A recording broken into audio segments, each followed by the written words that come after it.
তো এখন হচ্ছে সাধারণ শিক্ষার্থী এখানে তোমরা কোন ইয়াতে পড়ো? সবাই কি কলেজে? তাহলে এখন আমি কার কাছে কথা বলবো, মানে শিক্ষার্থীদের পক্ষে কে কথা বলবো? ওনার যে নীতি বহির্ভূতভাবে এবং এখানে যারা যারা শিক্ষকরা আছে উনি নীতি বহির্ভূতভাবে এখানে অন্যায়ভাবে বগুড়া কলেজ থেকে উনি বহিষ্কৃত একজন শিক্ষক। উনি এখানে আসছে তথ্য গোপন করে আওয়ামী লীগের এবং ক্ষমতাসীন দলের মদত পুষ্টে উনি এসেছে। ওনার হচ্ছে আরও কিছু পেপার্স আছে এবং নীতি বহির্ভূতভাবে নিয়োগ দিয়েছেন। লাইব্রেরিয়ান দুজন পিয়ন নিয়োগ দিয়েছেন টাকা নিয়ে। এটা শিক্ষকরা যারা আছে তারা আমাকে বলছে, ভিডিও প্রুফ আছে আমাদের কাছে। এবং ওনাদের যে জিনিসগুলো এখানে একজন শিক্ষকের পদার্থবিজ্ঞানের ওনার হচ্ছে ইয়ে আছে, আবেদন আছে। 23 মাস ধরে উনি ভুগতেছে ওনার আবেদনপত্র নিয়ে, বাট এখন পর্যন্ত তার আবেদনপত্র গ্রহণই করে নাই। তার পেনশনের ব্যাপারটা নিয়ে যেটা নিয়ে এখন পর্যন্ত ঘুরেছে কোনো টাকা ইয়া করে না, অবৈধ নিয়োগ দিতেছে। এই যে শিক্ষার্থীদের সাথে এই যে এখানে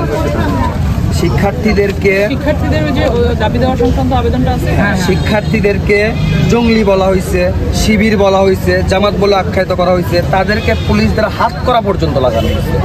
এই ছেলে মেয়েদেরকে হাত করা লাগানো হয়েছে এই কলেজে এবং তাদের কাছ থেকে মুসলেখাও পর্যন্ত নেওয়া হয়েছে। আমরা এই ধরনের আন্দোলনের মধ্যে যাবো না। আমাদের দাবি সেটা আমরা ফেরত চাই।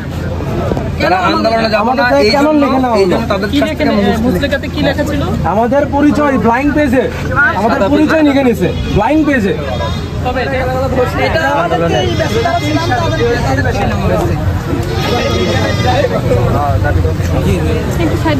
যেহেতু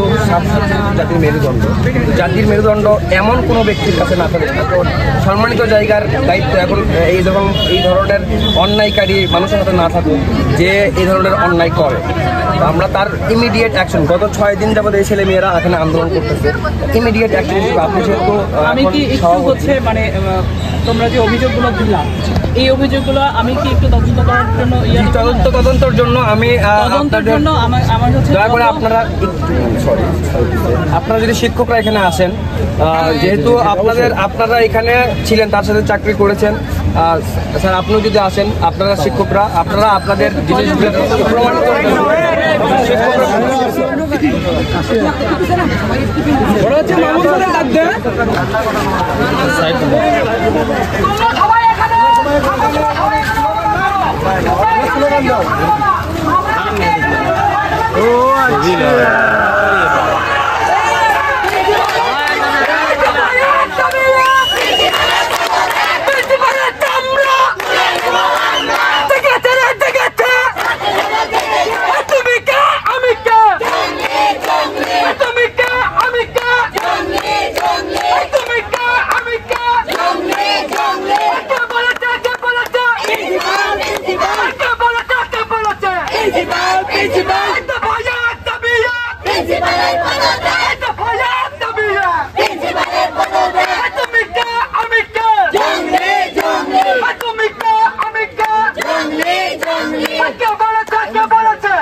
আমাদের উপরে অমানসিক নির্যাতন। এখন তো কোনো কমিটি নাই, এখন কোনো কমিটি নাই। এখন আপনারা যে বক্তব্যগুলো দিলেন আমাকে একটু লিখিত দিলেন, লিখিত দেন, আমি এটার অবশ্যই ব্যবস্থা নিব।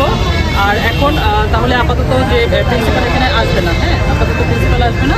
আমি একটু তারপরে স্যার দেখেন এর পরবর্তী কেটে দিচ্ছি আমি একটু পরে ফোন করবো। আবার 2022 সালে 30/10/2022 সালে এমপিও সভায় যে ডিজিটাল এমপিও সভা হয়, সেই সভাতে সিদ্ধান্ত হয় যে কেন তাদের স্টক পেমেন্ট করা হবে না, বেতন কেন বন্ধ করে দেওয়া হবে না। এই মর্মে তাদের কাছে সিদ্ধান্ত মানে মতামত প্রদানের জন্য সিদ্ধান্ত নিতে হবে।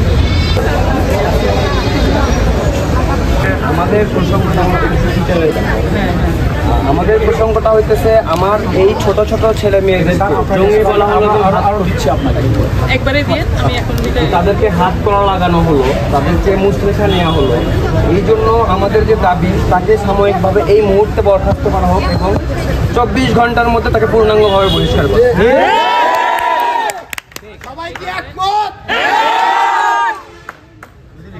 সাময়িক বরখাস্ত বা পূর্ণাঙ্গ সবকিছুই হবে। এখন আইন এবং নীতিমালার বাইরে তো আসলে আমরা যেতে পারি না। যেহেতু পাওয়ার অফ অ্যাটর্নি আমার কাছে পাওয়ার অফ অ্যাটর্নি বলতে আমাকে হচ্ছে সভাপতি বা যে কমিটি ছিল সেই কমিটিটা বাতিল করে উপজেলা নির্বাহী অফিসারকে প্রতিষ্ঠানের সভাপতি হিসেবে দিয়েছে। এখন এই সভাপতি সাসপেন্ড করতে পারবে কিনা এটা একটা বিষয় আছে, আইনগত যে বিষয়টা সেটা আমাকে ক্লিয়ার হয়ে তারপরে হচ্ছে এই ব্যবস্থা নিতে হবে। তবে আমি সবাইকে আমি আশ্বস্ত করতেছি যে এটার ব্যবস্থা খুব দ্রুতই হবে। 24 ঘন্টা ম্যাম।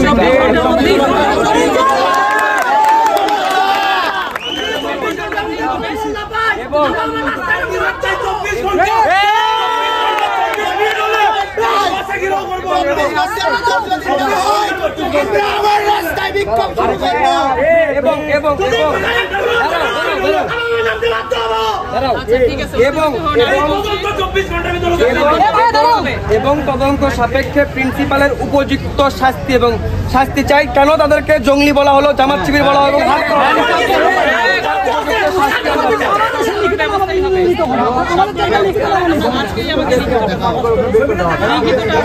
উনি এতদিন আসে নাই, আজকে আসছে, আমাদেরকে আশ্বস্ত করছে 24 ঘন্টার মধ্যে উনি পদক্ষেপ নেবে। যদি 24 ঘন্টার মধ্যে পদক্ষেপ না আসে আমাদের আন্দোলন ইনশাআল্লাহ কঠোর থেকে আরো কঠোর। আরেকটা কথা, ওই যে